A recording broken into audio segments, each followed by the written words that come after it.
무를 이렇게 잘라놨어요. 이 무가 어디서 뜨고 어디서 갈았는지 실험을 해볼 거예요. 요 세 개는 그 물이지만 하나에는 소금을 타서 한번 해볼 거고요. 여기 제가 아까 전에 물에다가 동치미에 소금을 절여서 한번 해놨어요. 이걸 여기다 퐁당을 해볼 거예요. 자, 그리고 그러면 하나는 요걸 그냥 채로 이쪽에 넣어. 네, 맞아요. 그러면 해볼까요? 혜윤이, 허윤이, 해호! 먼저 이 물에다가 소금을 탈 거예요. 제가 타볼게요. 한 스푼씩 해야지. 네.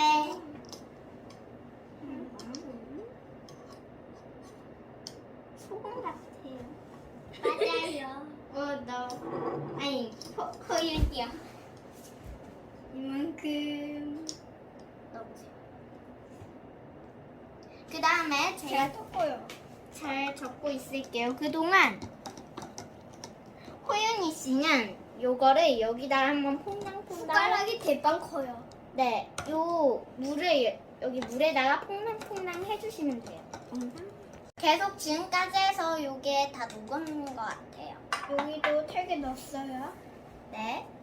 그 다음에 저기에 또 여기에 요거를 넣을 거예요. 자, 요거 넣고 있을게요.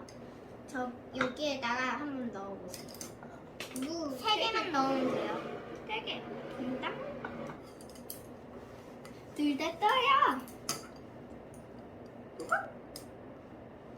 과연 뜨네요? 가렸네요? 거의 소금물인데요. 이거는 무가 완전히 떴어요. 이거는 물에다 일반 무. 근데 이것도 떴어요. 이거는 물에다 소금에 절인 무.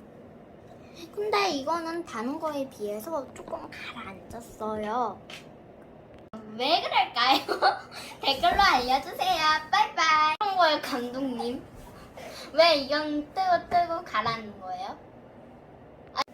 자, 이번에 할 실험은 제가 이렇게 기름 물, 그냥 물, 소금 물이 준비했어요.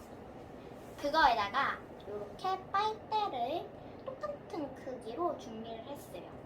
이 빨대를 하나에 하나씩 해서 얹어볼 거예요.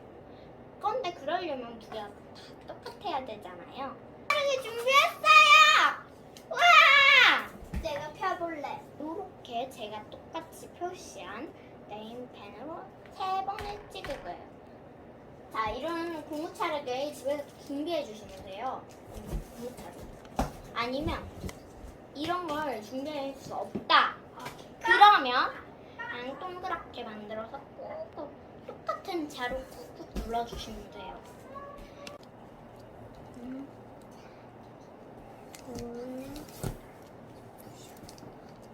자, 한 번. 안 들어간다. 돈을 뜯어서.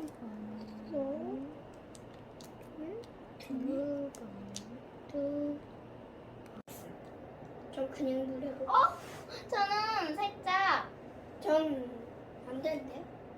잡아요. 오! 마지막 제가 해볼게요. 아니, 그걸 눕히면 안 된다니까요. 이게 제일 많이 가라앉아 있고, 그 다음에 이게 가라앉아 있고요. 이게 가라앉아 있어요. 왜냐하면 얘는 기름이 있어요. 얘는 물이 있어요. 얘는 소금이 있어요. 이제 남은 클레이를 갖고 놀게요. 그럼 안녕!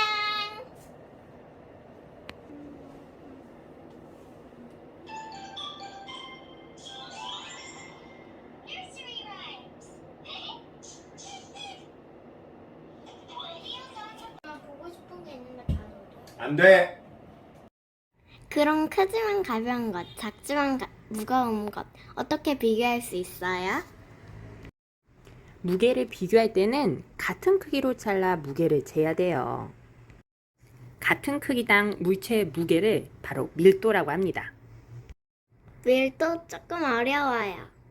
밀도는 빽빽이 들어선 정도를 말해요. 왼쪽과 오른쪽 중에 어디가 더 빽빽이 들어서 있나요? 오른쪽이야. 맞습니다. 그럼 밀도가 더 큰 쪽은 어디일까요? 오른쪽이야.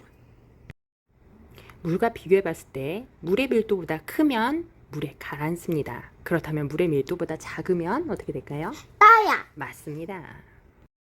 지난번에 실험했던 거 기억나죠? 네. 물과 소금물에 물을 넣어봤어요. 소금물은 물보다 조금 더 밀도가 더 커요. 아무튼 물을 넣으니까 다 물 위에 떴네요. 그 중에 소금에 절인 물은 약간 가라앉았어요. 약간 가라앉았다는 건 밀도가 어떤 걸까요?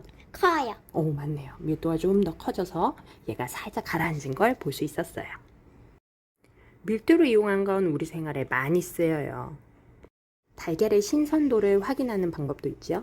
소금물에 달걀을 넣으면 신선한 달걀은 물에 가라앉아요. 그런데 시간이 지날수록 점점 오래된 달걀 같은 경우는 점점 위에 뜨게 되죠. 시간이 지남에 따라 달걀의 밀도 차이는 이렇게 납니다. 바닷물은 어때요? 많이 짜요. 맞아요. 사이라는 곳은 더 짜요. 아주 짜죠. 여기에는 사람이 들어가도 밀도가 소금물이 워낙 밀도가 높기 때문에 우리가 둥둥 뜹니다.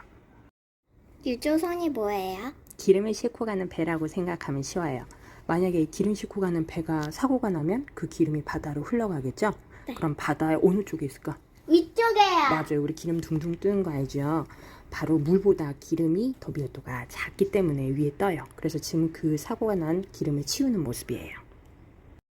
같은 원리로 고기 국물 위에 뜬 기름도 물보다 밀도가 낮기 때문에 위에 뜨죠. 그래서 우리가 기름을 걷어낼 때 어떠죠? 숟가락으로 위에를 살짝 걷어내죠. 좋은 벽시와 껍데기만 있는 쭉정이를 분리할 때도 이렇게 밀도를 이용할 수 있습니다. 소금물에 넣으면 좋은 벽시는 밀도가 크기 때문에 가라앉고 쭉정이는 껍질이라 가벼우니까 위에 뜨겠죠. 이렇게 해서 쭉정이와 좋은 벽시를 골라낼 수 있죠. 물속에 잠수할 때는 밑으로 가라앉아야 하기 때문에 물보다 밀도를 크게 하려고 허리띠를 맵니다. 그러면 밑으로 가라앉겠죠. 그러면 반대로 물 위에 뜨고 싶으면 어떻게 하면 될까요? 그렇죠. 물보다 밀도를 작게 하면 됩니다. 그래서 구면조끼를 입죠. 헬륨 풍선은 공기 중에 있는 이 공기보다 헬륨의 밀도가 더 작아요.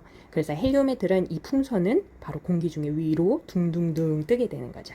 자, 우리 밀도에 대해서 알아봤습니다.